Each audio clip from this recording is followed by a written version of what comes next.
Assalamualaikum warahmatullahi wabarakatuh. Sebelumnya perkenalkan nama saya Muhammad Bahtiar dari kelompok 5 kelas A, mata kuliah Mekanika dan juga Robotika yang diampu oleh Bapak Rafiq STMT. Kelompok saya mendapatkan tema yaitu motor kopler, namun saya sendiri mendapatkan subbab terkait jenis-jenis motor kopler.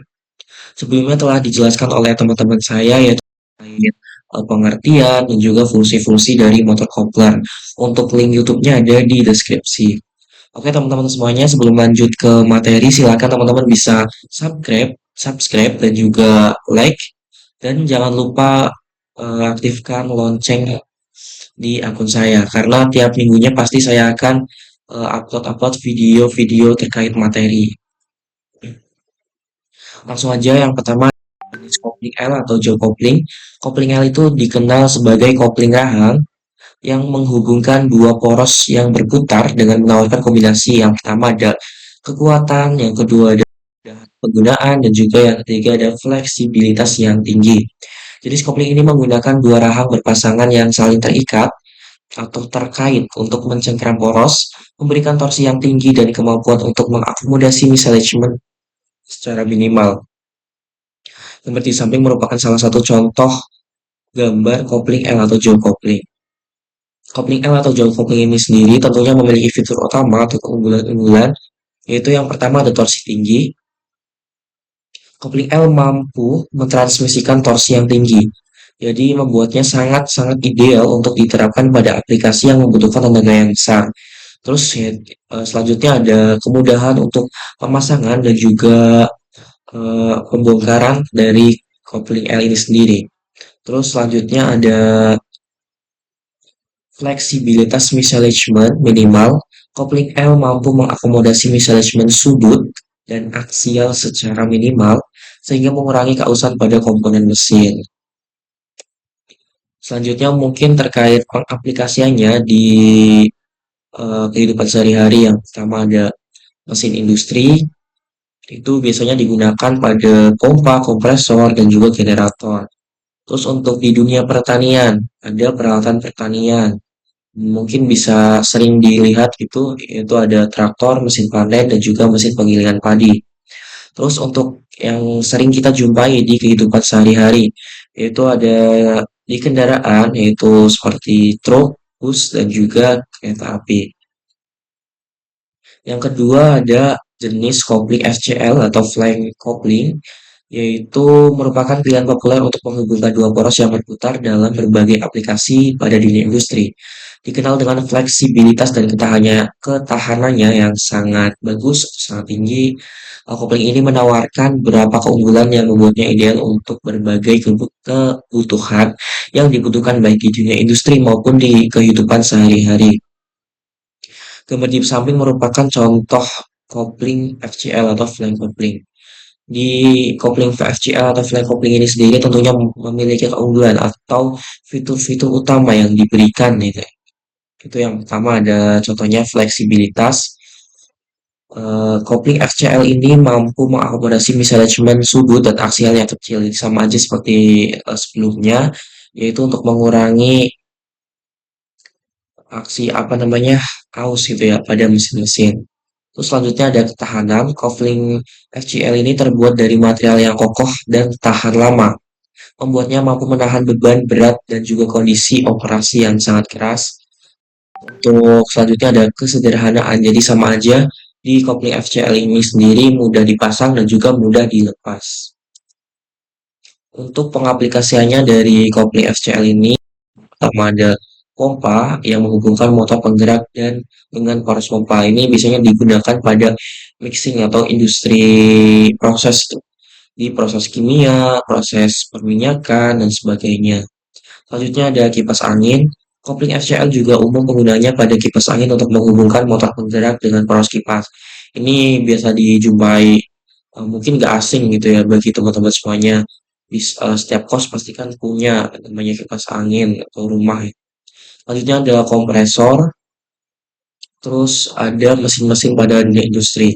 Itu kopling FCL dapat digunakan berbagai mesin industri, yaitu conveyor, mixer, dan juga generator. Untuk konveyor itu biasanya menghubungkan di kan di tengahnya ada belt gitu untuk menghubungkan belt tersebut biar berjalan.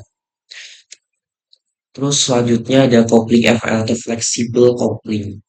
Apa itu coupling FL atau flexible coupling? Merupakan solusi ideal untuk aplikasi yang membutuhkan kemampuan mengakomodasi misalignment sudut yang aksial yang lebih besar. Jadi ini kebalikannya ya. Ini lebih besar daripada kopling FCL. Jenis kopling ini memanfaatkan elemen elastis seperti karet, logam atau logam untuk menghubungkan dua poros yang berputar. Kemampuannya ini membuatnya cocok untuk aplikasi dengan getaran atau beban kejut yang sangat tinggi.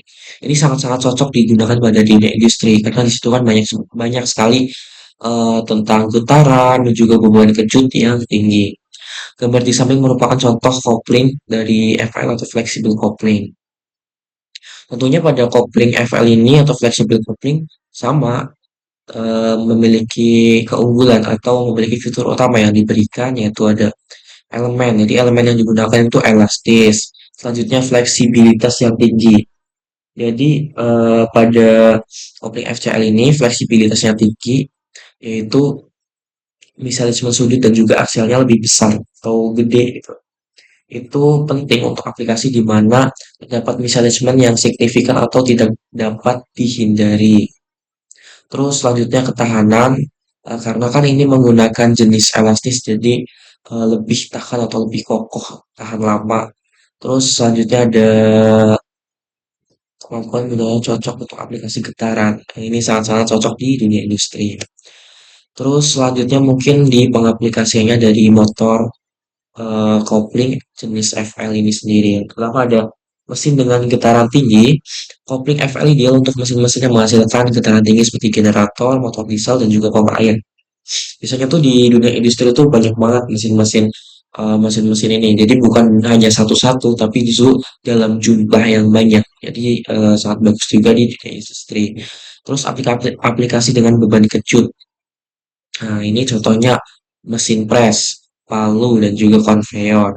Konveyor kan biasanya ada untuk botol dan sebagainya.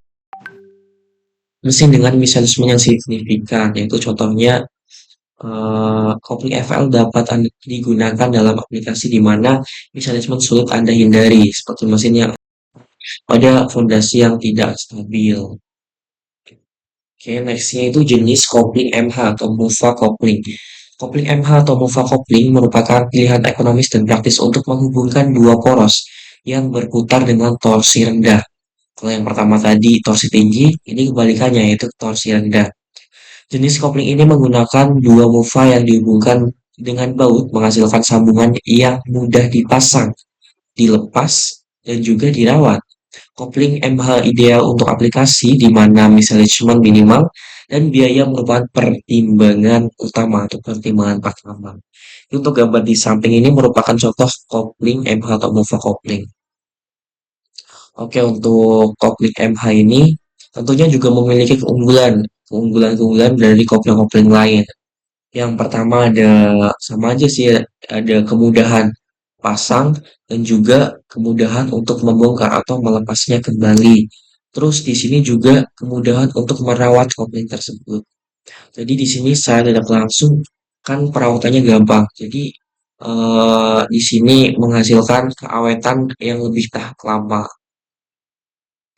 Terus biaya rendah. Jadi kopling MH ini sering ditemukan dengan biaya yang lebih murah daripada jenis kopling yang lainnya. Terus juga di misalignment minimal. Kopling MH mampu mengakomodasi misalignment dan sudut aksial yang minimal sehingga mengurangi keausan pada komponen mesin. Jadi seperti pada kopling yang awal tadi kedua itu. Jadi misalignment dan untuk minim apa namanya misalignment ini sudut aksial yang minimal. Selanjutnya diaplikasikan di mana aja. Yang pertama ada mesin ringan. Kopling MH sering penggunaannya pada mesin ringan seperti konveyor, mixer, dan kipas angin. Jadi mixer ini tuh biasanya lebih digunakan pada mixer-mixer mixer rumah tangga, ya. Itu bisa juga dan juga kipas angin. Peralatan pertanian. umum penggunanya pada mesin mesin pemotong rumput dan mesin penggilingan padi. Terus mesin industri kecil, contohnya pompa air, generator, dan kompresor kecil ini sudah umumnya digunakan pada dunia industri.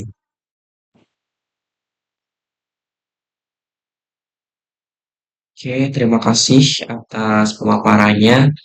Mohon maaf apabila terdapat salah kata dan juga perbuatan yang kurang baik pada teman-teman dan juga Bapak dosen semuanya. Sekian dari saya, sekian dari kelompok kami, kurang lebihnya terima kasih. Wabillahi taufiq wal hidayah. Assalamualaikum warahmatullahi wabarakatuh.